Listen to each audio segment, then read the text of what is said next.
Ben Eyüp Nebi Mahalle Muhtarı Ahmet Demir. Eyüp Nebi mahallemizin sorunları, bir kısım sorunları vardır. O sorunların ilgililer tarafından çözülmesini rica ederiz. Eyüp Nebi Mahallesi Akçakale yolunun aşağısı, Bahçıvan denilen mahalle. Gerçi Eyüp Nebi'dir o. Orada cami yok. İlkokul, okul yok. Ondan sonra parkları eksik.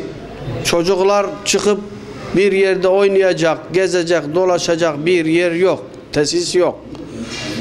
O mahalle tamamen bu şeylerden mahrumdur. Bizim burada faydalandığımız parklar yine ne kadar yoksa da vardır. Cami var, elhamdülillah medrese var ama onlar tamamen mahrumdur. Aramızda yol var. O yolda çok tehlike saçıyor. Çok tehlikeli bir şekilde şekil olduğu için millet, vatandaş çocuklarını bu tarafa yollamakta zorlanıyor. O yüzden o tarafta, o mahallede 4000-5000 nüfus var orada. Yani az bir şey değildir yani. O da önemsenmeyecek bir nüfus değildir. 4000-5000 nüfus var. O nüfusun da güzel yaşamaya, sosyal tesisler olması için, sosyal tesislerle beraber yaşamaya hakkı vardır.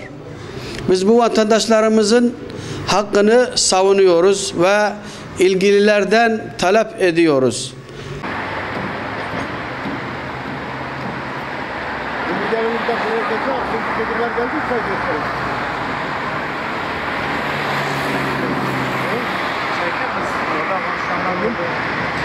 Ben Şükrü Değerli, bu mahallenin esnafıyım, işte fırıncıyım. Bu mahallenin belirli sıkıntıları var, yani zaruri sıkıntılar. Başlıca bizim okulumuz yok, sağlık ocağımız yok, park yok. Yani anlayacağınız biz merkezde bir köy nasıl yaşıyorsa bize belki köyde gezilecek park yeri vardır ama köyde burada yoktur hiç. Bize seçimden önce sözler verildi. Oy verin, seçimin hemen ertesinde okul gelecek, sağlık ocağı gelecek, tapularınız hazır, her şey gelecek. Ama daha 8-9 aydır hiçbir şey gelmedi. Bizim büyük sıkıntılarımızdan biri okul. Okullar aramızda büyük bir yol geçiyor. Akçakale yolu, sınıra bağlanan uluslararası dediğimiz yoldur.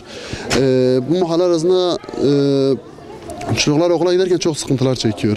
Mesela hiçbir anne çocuğunu tek başına okula göndermez. Kolundan götürür, gider akşam tekrar getirir. Ama biz bunun son olmasını istiyoruz. Yani bize yakın bir okul olmasını istiyoruz. Bence çok şey de istemiyoruz. Sadece merkezde olması gerekenleri istiyoruz. En yakın okul yaklaşık buradan 500 metre, 1 kilometre falan uzaktır. 500 metre vardır yani. Yani en önemlisi aramızda yol var. Yani büyük bir yol var, ana yol var. O yol sıkıntı. Zaten sıkıntı olmazsa, o yol olmazsa insan gidebilir. Ama yol oldu mu her gün televizyonlarda belki görüyorsunuz. Çocuklar ölüyor. Haftada bir, ayda ya ölüyor ya sakat kalıyor. Onun için aileler de güvenip tek başına çocuklarını gönderiyor. Sabah erkenden anne kolundan tutup çocuğunu götürüyor. Akşam hava kararınca anne gidip getiriyor. Ya bu sıkıntılarımız var yani bunların yerine getirilmesini istiyoruz. Bu mahallede oturuyorum ben de. Yani öğrenci hayatım ben bu mahallede geçti. Gerçekten ben bile yani küçüklüğümde okula gittiğim zaman çok zorluklar çekiyordum. Yani gözümün önünde bile arkadaşımın araba çarptığını gördüm yani. Ben yani o an ne yapacağımı şaşırdım. Niye? Bu okulun yani burada okulun olmaması, caminin de arkadaşımın dediği gibi sıkıntılar olması. Seçim zamanında gelirler. Evine kadar gelip otururlar, çayını içerler, sözler verirler ama hiçbiri sözün arkasında durmaz. İşte diyorum ya sadece çalışma yapılmadı. Sadece seçim zamanı gelirler, otururlar, senin sözünü alırlar, ondan sonra hani çekip giderler. Sözün arkasında durmazlar. Önemli olan sözün arkasında durması yani. Dediğimiz gibi çocuklar yani arkadaşın dediği gibi daha annesi koluna tutup okula götürüyor yani. Özellikle parkların olmaması. Yani bir yabancı biri buradan geçtiği zaman diyor ki arka tarafta acaba diyor mahalle mi var diyor. Yani köyden hiçbir farkımız yok. Yani köye yine imkanlar sığınıyorlar. Yani illaki yollar yapılıyor, okullar yapılıyor, camiler yapıyor. Ama burada gördüğünüz gibi herhangi bir okul olsun, park olsun, cami olsun yok yani.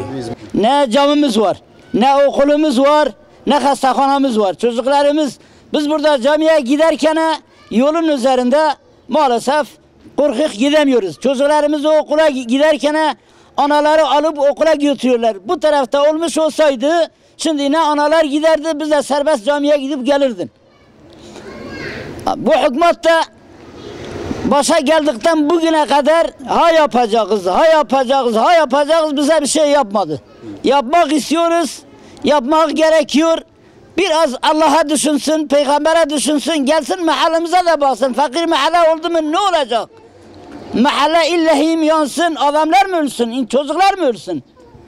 Bugüne kadar ne okul var, ne cami var, ne hastahane var. Hiç olmasa bize bir sağlık ocağı yapsın. Hiç olmasa ilkokullar, anaokullar için çocuklara bir okul yapsın. Hiç olmasa küçücük bir cami bize yapsın ki o tarafa gitmeyelim. Buna kelimet kevin ber vesayta nüramnika harin 24 saat aseriyle harin vesayt ilme bekalibin amnikanın ihtiyarın raca ederim buna mahalla meçhuwa mezene ya dina cami heyi ne okul heyi hayrana çaba raca dikim zari khoy zari me pirek vir derim pirek vir nerin dikevin ber pirek ya de ya bab desa digrin derbas veli dikin bu derin la zor işi zori la işi zori.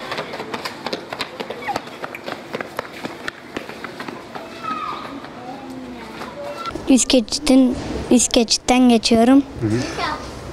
Geçerken bakıyorum bazıları yoldan geçiyor, kaza yapıyor. Onun için ben okul istiyorum burada. Ben de okul istiyorum. Yoldan geçiyoruz. Üst geçitte kullanıyor musunuz? Hayır, ben kullanmıyorum. Neden? Çünkü üst geçitten geçerken ayaklarım yoruluyor. Annemin elini tutuyorum, gidiyorum. Okul. Okul istersin. Cami de istiyoruz. Cami istersin.